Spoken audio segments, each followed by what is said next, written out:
Hello বন্ধুরা, তোমাদের সকলকে আমার চ্যানেলে স্বাগত জানাই। আশা করি তোমরা সকলে ভালো আছো।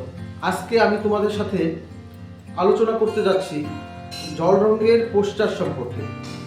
তোমরা আমার ভিডিওটি যদি সম্পূর্ণ দেখো তাহলে আশা করি স্টেপ বাই স্টেপ জল রঙের প্রতিটি জিনিস নিখুঁতভাবে তোমরা শিখতে পারবে এবং আমি পার্ট বাই পার্ট আমার ভিডিওতে জল রঙের প্রতিটি খুঁটিনাটি বিষয়গুলো তুলে ধরব।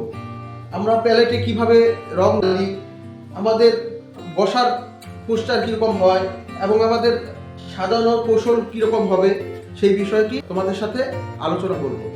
তো দেখে নেওয়া যাক আমাদের জল রঙের ম্যাটেরিয়ালসগুলোর পজিশন কীরকম হবে।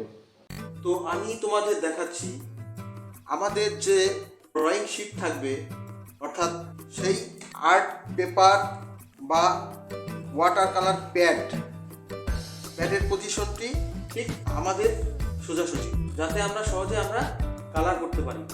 আমাদের হাতের পজিশনটি ঠিক খাতার বাঁ সাইডে থাকবে এবং আমাদের প্যালেটটি আমাদের ডান পাশে থাকবে, তো যাতে আমরা সহজে এখান থেকে রং নিয়ে করতে পারি।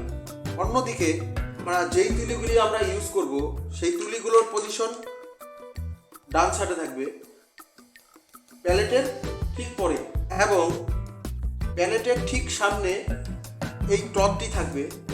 আমি তোমাদের আগের ভিডিওতে দেখিয়েছিলাম এই ক্লথের কী কাজ। তারপরে দুটো বাটি থাকবে, দুটো বাটিতে জল ভরা থাকবে। দুটো বাটি এই কারণে প্রয়োজন হবে, কারণ একটা বাটির জলে আমরা আমাদের ব্রাশগুলোকে ওয়াশ করব, অন্য বাটির জলটি দিয়ে আমরা ফ্রেশ জলটি দিয়ে আমরা কালার নিয়ে করব। তাতে সুবিধা হবে। যদি একটা বাটি থাকে তবে আমাদের একটু অসুবিধা হবে, কারণ সেই জলটি সহজেই নোংরা হয়ে যাবে। বাটি দুটির পজিশন ড্রয়িং প্যাডের ঠিক মাথার দিকে থাকবে, তাতে আমাদের জল নিতে সুবিধা হবে। তো অন্যদিকে আমরা যেই তুলিগুলো ইউজ করি সেই তুলিগুলো প্যালেটের ঠিক পাশেই রাখতে হবে, ঠিক এরকম হবে।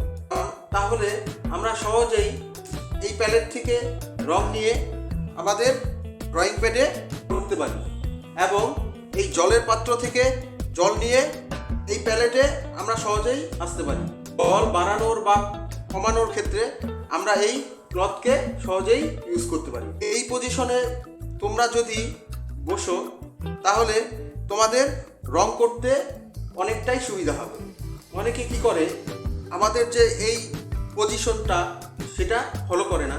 এর ফলে কি হয়, এক জায়গাতে জল, অন্যদিকে প্যালেট, এইদিকে তুলি, এরকম করে অগোছালোভাবে রেখে দেয়, ফলে আমাদের রং করতে সমস্যা হয়।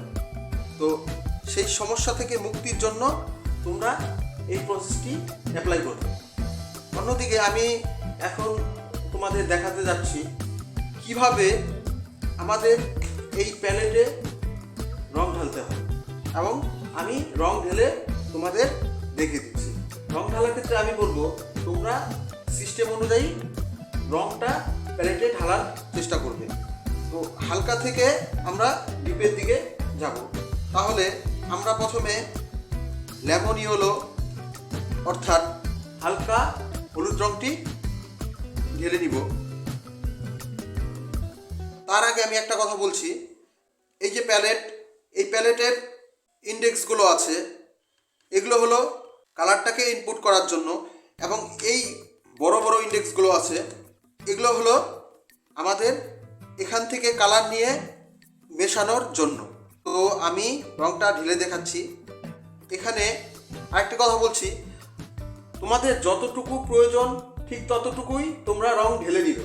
তার থেকে যদি বেশি ঢালো তাহলে কি হবে, রংগুলো অপচয় হবে। তো রং অপচয় না করে তোমাদের যতটুকু প্রয়োজন ততটুকুই প্যালেটে ঢেলে নিবে।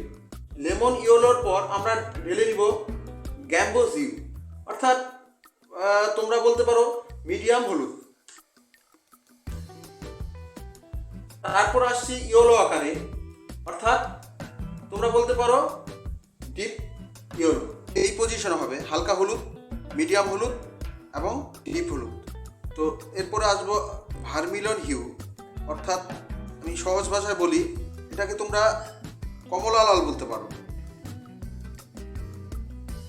এরপরে আসছি ক্রিমসন লেক, তোমরা এটাকে গোলাপি লাল বলতে পারো, কারণ এই কালারটাকে আমরা হালকাভাবে ইউজ করলে সেটা গোলাপি হবে।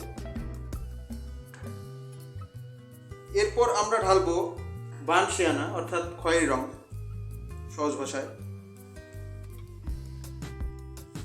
এরপর আমরা ঢেলে দিচ্ছি এই স্যাপ গ্রিন বা হালকা সবুজ বলতে পারো। এরপর ঢেলে দিচ্ছি ভার্ডিয়ান হিউ, অর্থাৎ ডিপ সবুজ বলতে পারো। এরপর আমরা ঢেলে দিচ্ছি আল্ট্রামেরিন ব্লু,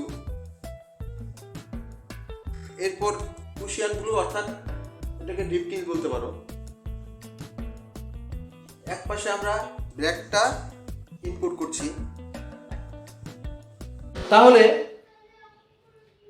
আমরা দেখে নিলাম কিভাবে প্যালেটে কালার ইনপুট করতে হয়, আমাদের পজিশনটা কীরকম হবে। আশা করি আমার ভিডিও দেখে সামান্য কিছু শিখতে পেরেছো। যদি আমার ভিডিও দেখে সামান্যটুকু শিখে থাকো, সেটাই হবে আমার ভিডিও তৈরি করার অনুপ্রেরণা। সকলকে অসংখ্য ধন্যবাদ। জয় হিন্দ।